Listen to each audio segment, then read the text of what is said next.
because that's actually the way in which the act is written. The use of those words psychological, I understand why the comment was presenting it.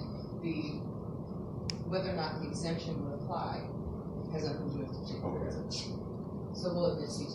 Thank you. Now, Dr. Johnson, in addition to speaking to groups around the world, you've also spoken on some radio shows. Yes, sir, all the time. And one of those is called the Breakfast Club on Power 105 out of New York City. Yes, sir. All right. I'm going to show you a video clip. Let's see some. Sorry. You're watching The Breakfast Club. Morning, everybody. It's DJ Envy, Angela Yee, showing me the guy. We are The Breakfast Club. And it's just in the building. Dr. Umar Johnson. Peace and love, family. Glad to be back. Good to see everyone. What's on your mind today, man? All is well. Just came back from China and Japan. Okay. My first visits over there, speaking with the African community and Japan. Spent a week in Japan. So in America, we have a civil rights culture. At the beginning of the proceeding, I admonished everyone that I would not tolerate the outbursts. If you cannot control yourself, please excuse yourself at this time. We will give you a moment, because the parties need that respect. The next outburst, and you will be here. You will be dismissed from the proceeding. The parties deserve the respect and ability to hear what's going on in this particular case. Thank you. So if you need to excuse yourself, don't be embarrassed. I would rather you excuse yourself rather than being embarrassed. You may continue. Thank you. Dr. Johnson, do you recognize the image that's on the screen there? Yes, I do. Is that a true and accurate copy of your, or image of your website? Not my website, but that's a true and accurate image of the interviews that I participated in at the Breakfast Club in New York City. Okay, all right. Now, if you look up at the top left-hand corner, it has your website name there. Let me clarify. I take that back. My web designer, he adds videos of mine, so yes, I don't know. They're probably on my website. Yes. Okay, all right. This entire page you're looking at, all it's like 6 screens. That's all included on the website. It appears to be. Okay. Yes, ma'am. He updates regularly. I don't watch it all the time, but very likely, yes. I'm not objecting to that. I see the website. And how about that's a CD that will. Thank you. And that's your C3. That's my C5. Okay, thank you.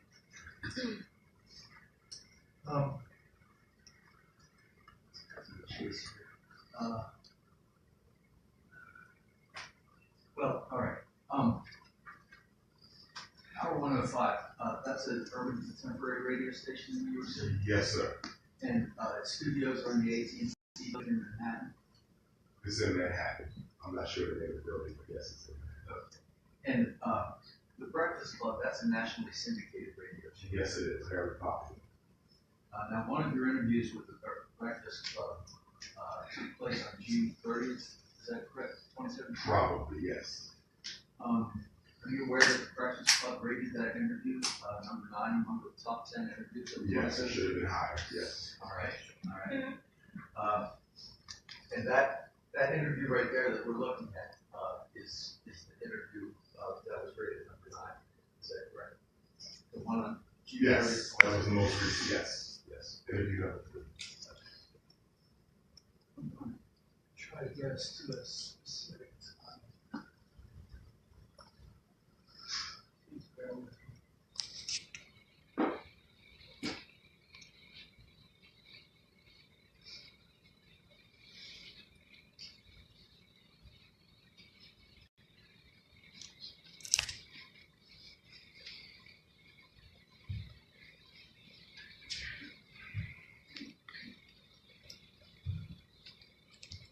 I apologize.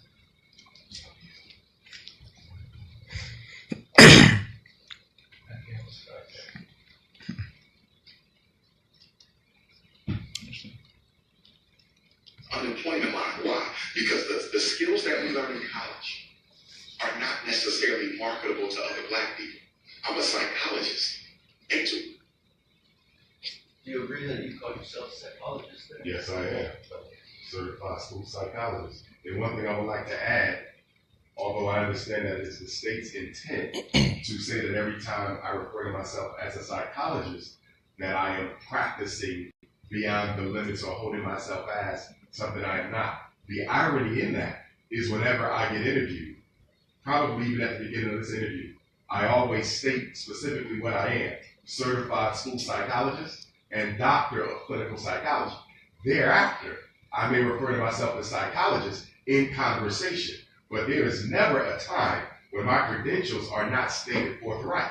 On my website, they're stated forthright. In the exhibit he just gave, it says it right there: certified school psychologist. So when you hear psychologist after I've already said certified school, then it should automatically make sense or be understandable that he's referring to a credential he's already made clear that he had. When I'm at work in schools, they don't call us certified school psychologists every time they refer to us. They call us psychologists. The school district of Philadelphia, psychologists. Chester Upland, psychologists. Anywhere the school psychologist is, we're called psychologists. Nobody regurgitates over and over certified school psychologists. So we're reaching here. Continue, sir. So what you said is that on that show right there, you, at the beginning of it, told the audience that you were a certified school psychologist? If not that one, definitely in 2 and 1. There's been 3 Breakfast Clubs, so I'm very familiar with that audience. And if you look at all 3 videos, yes, I state that I'm a certified school psychologist and doctor of clinical psychology. Particularly, I'm certified on the very first one. That's a third follow-up to the first one. And yes, I do say who I am and what I am. So it's possible that you did not state that you were a school psychologist. In interview number 3, we would have to watch it. I can't say for certain, but again, because the audience is familiar with me, my community is familiar with me, my work is specifically to my community. I've been doing it for 17 years, 3 as a student. After 20 years, I can assure you, black people know exactly what my credentials are and what they are not. Understood. The entirety of the interview is recorded on exhibits 5. The entirety of it, this is interview 3 or 2? This is 3. The orange dashiki is interview 3, the one to the right is interview 2. And I don't see interview 1 of it. On the CD, would it include interviews 1 and 2? Only. I have separate CDs. This one, C5, is the interview that we just talked about. The other interviews that you can see on the screen, I have a different CD. So interview 1 will be included? That's my understanding. That's what you guys represented, Mr. Kelly, correct? That interview 1 is on the other CD? Excuse me. Is that interview 1? That's interview 3. Interview 3 in the orange. Yes. Okay. In the black and green. Interview 2. That's interview 2. I do not have the CD of interview 1. I'm happy to stipulate that the board or you could view that as a combo exhibit or as a response. Is interview 1 contained on the website? Yes, they're all on the yes. same? Yes. Okay. So if I were to go to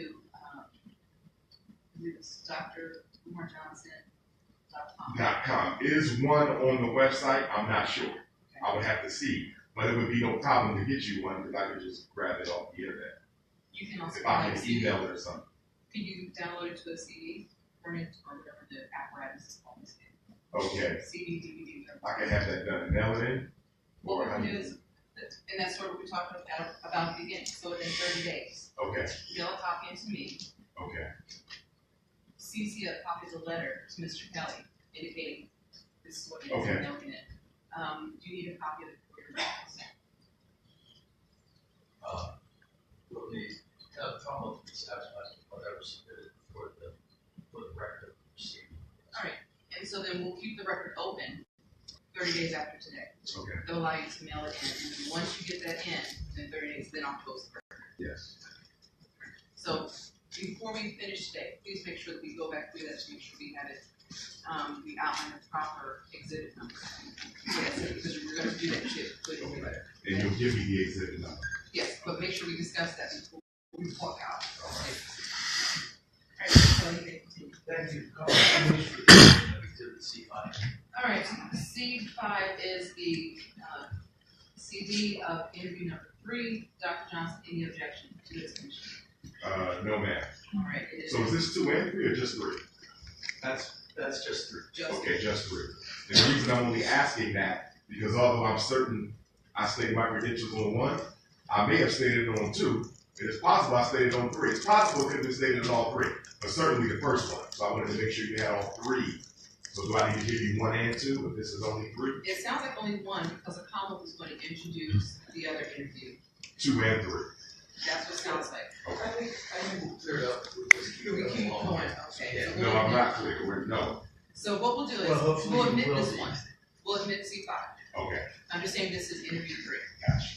Then as we proceed, I understand they're going to introduce another CD. Yes. We'll see what interview comes up. Yes, ma'am. Whatever is left, then you're going to provide by mailing in a copy of that. Yes, ma'am. All right, so we'll admit C5.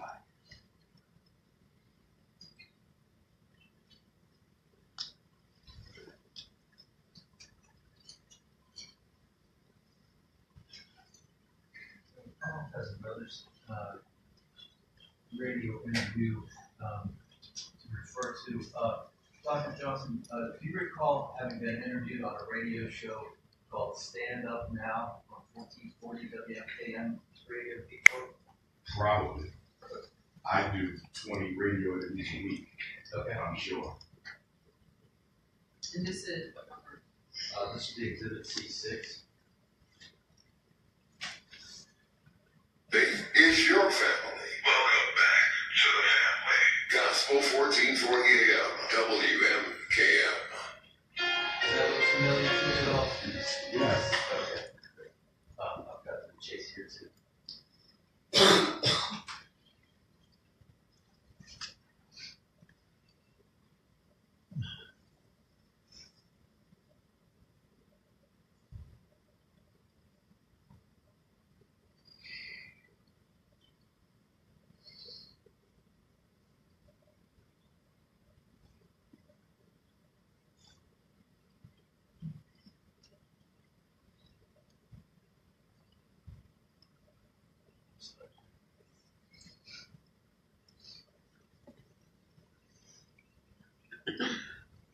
Stand up now, and we all must stand up now. I do believe that we do have Umar Johnson on the line. Good morning. Good morning. How are you? All is well. Thank you for having me. Thank you so much for joining us. I really appreciate you and LaDonna, so make sure you tell LaDonna, and I hope she's listening, that we thank you. Dr. Umar, tell us a little bit about who it is that you are, for those of us who don't know. Certainly, I'm Dr. Umar Johnson. I'm a certified school psychologist, certified school principal. I'm in private practice here in Pennsylvania, Philadelphia, Pennsylvania, where I evaluate children for special education, disability, determination.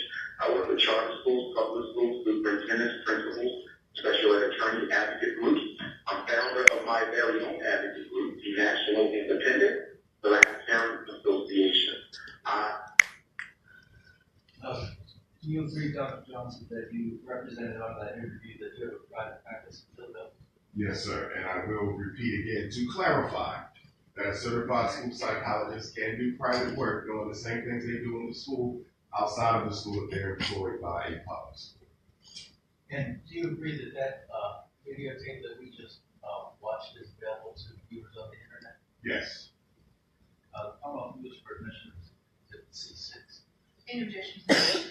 No, ma'am. Clarifying point for what purpose? As I understand the follow-up questions asked by Mr. Kelly, the issue being the private practice, but it also contains what you were saying, the certified school specialist.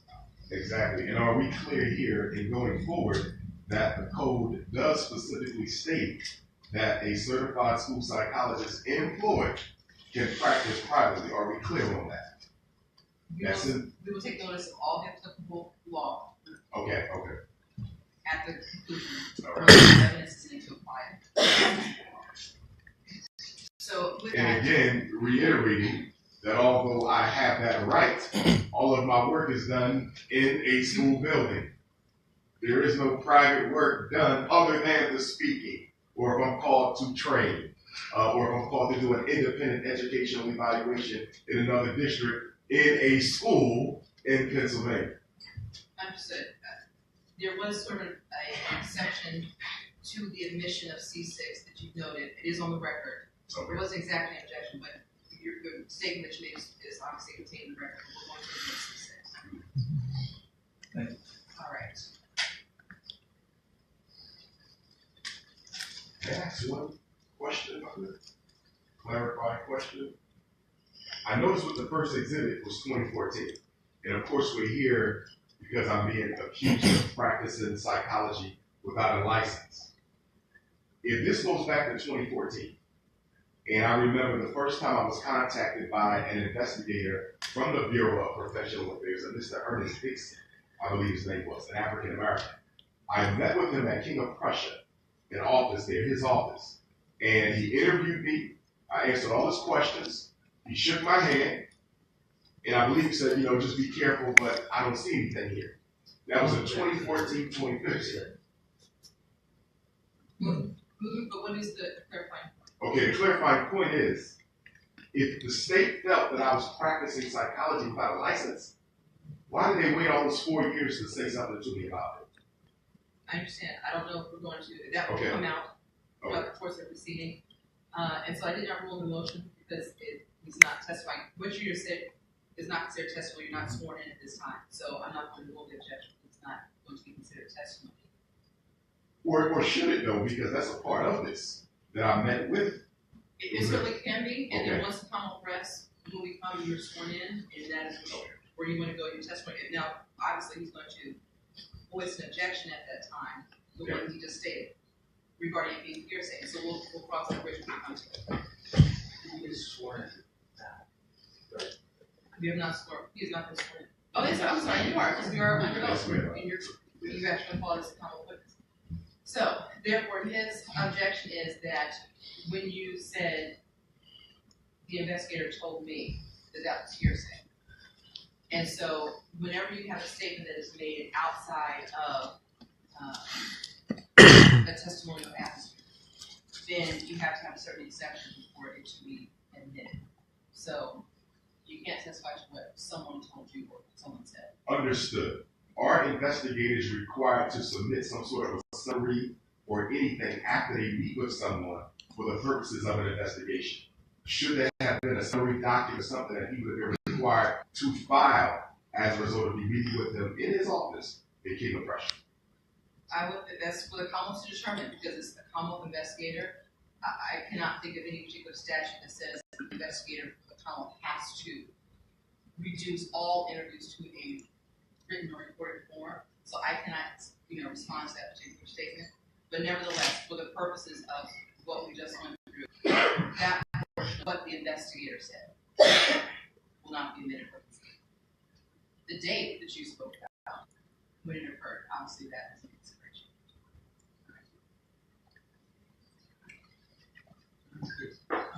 consideration.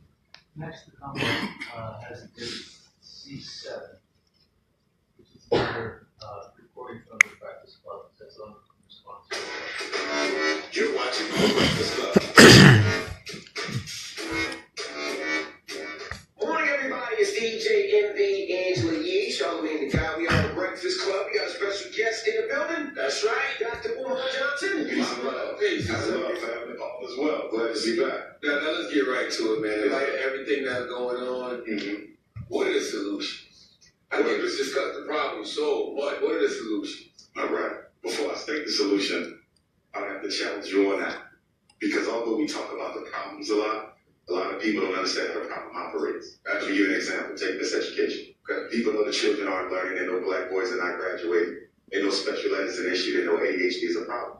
But they don't know how this operates. They don't understand how the child goes from the classroom into the special education system. Okay, so they have to be taught how it operates, you follow? So we understand that police genocide is a problem in the black community. We understand that structural inequality, disproportionality, i.e. racism is a problem. But do we understand how racism operates? So I think that once you understand how the problem operates and manifests itself, you're now in a position to solve it. Someone comes to me for therapy. Before I do any therapy, what I do, a clinical history. Is there depression in your family? Have you been depressed before? Have you ever contemplated suicide? So I have to understand your background and how you've been living your life in order to solve your current everyday problems. So now, coming to... Do you recognize that video? Yes, sir. Is that an image of yourself describing your private practice? Yes and no, because I think the question is going to be about therapy. Well, my question just is that an image of you describing your private practice? No, sir. It's not an image of you describing your No. private practice. And I'll clarify when I can. All right, go. Okay. I am a therapist. I have been. Different organizations, Philadelphia Health Center, Children's Crisis Treatment Center. I was a therapist in my pre-doctoral internship in Trenton with the Department of Youth and Family Services, Ewing Residential Treatment Center. I did therapy while attending the Philadelphia Osteopathic Medicine, my clinical practicums in the Center for Brief Therapy. I have been a therapist for most of my career. Do I do therapy in private practice? Of course not. Certified school psychologists don't do therapy. We do school psychological counseling. But have I been a therapist? Absolutely. I've done it for years. And the two principal organizations that I've done it from, although I have since resigned, was the Children's Crisis Treatment Center, where I was an outpatient therapist for children and families, as well as the Philadelphia Mental Health Center, where I did some of my doctoral clinical practicums. And I was asked to stay on and continue being a therapist.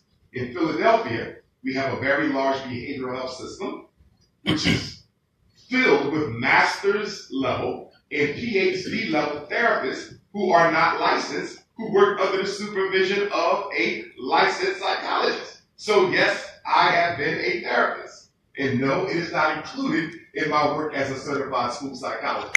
Outside the school is therapy. In the school is school psychological counseling, and that's also in the state code.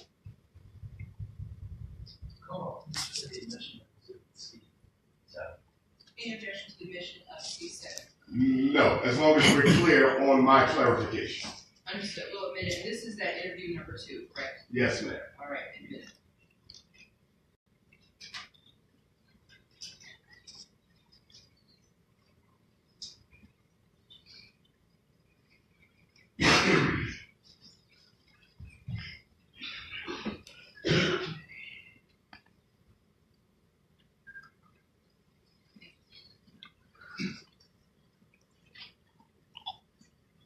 This will mark as Exhibit C4. There's the original.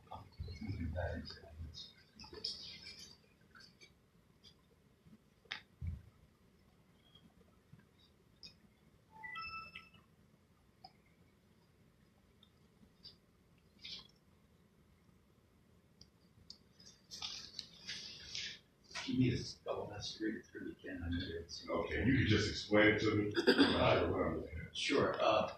It is. Well, certificate of manifestation. It's the document that proves the costs. Okay. The third page is the I agree. Dates My shade. with their work, their hourly rate, and the amount of hours that they put in. Okay. And which in total.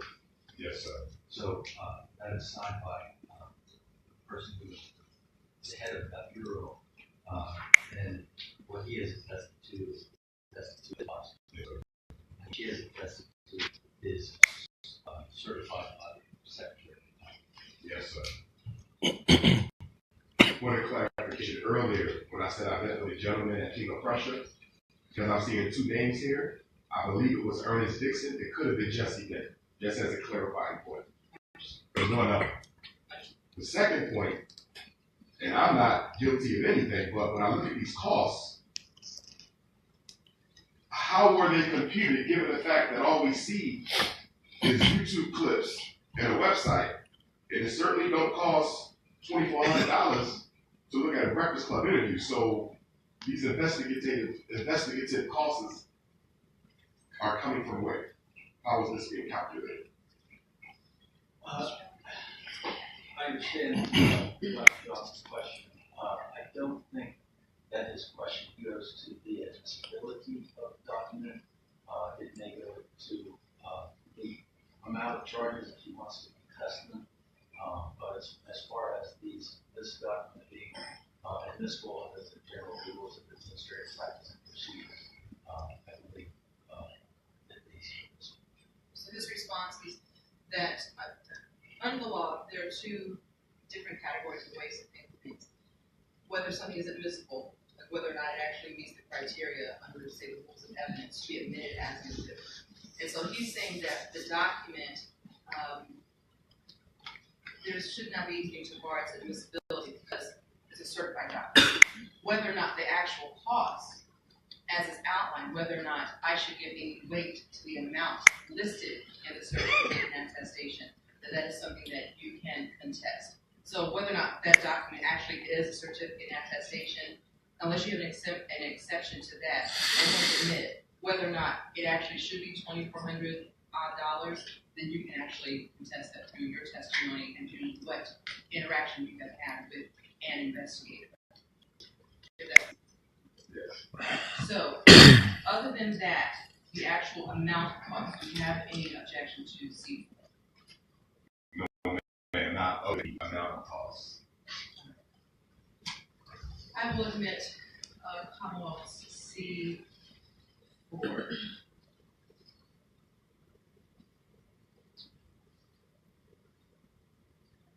Mr. Bell? Dr. Johnson, you also have a number of YouTube videos of district race and education.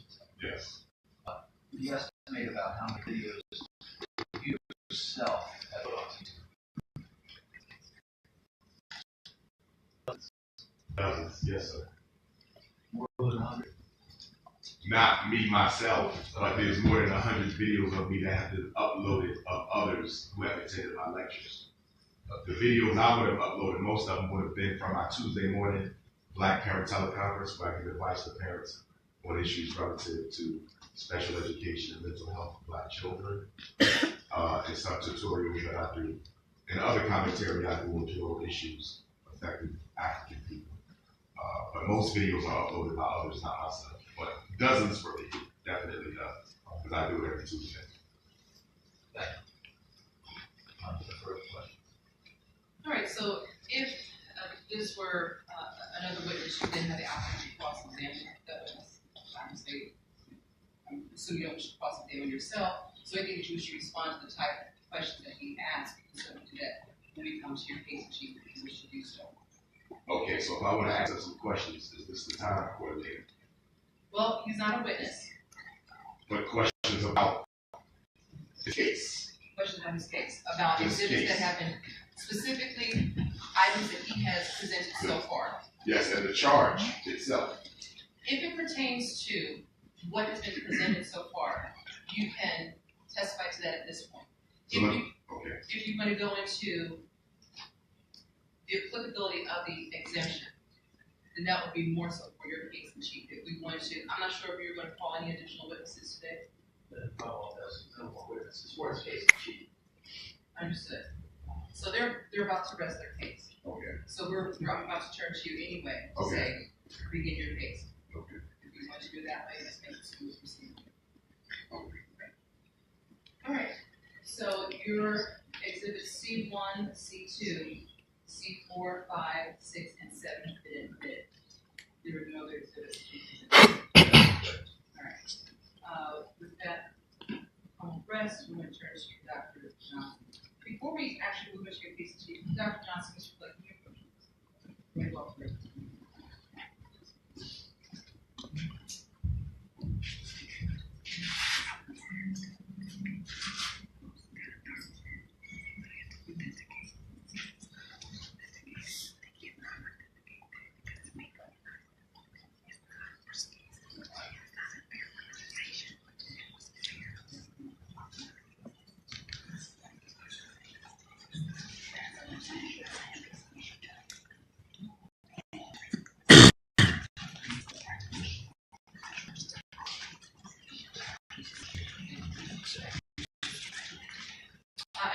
Dr. John's testimony that individuals have been reporting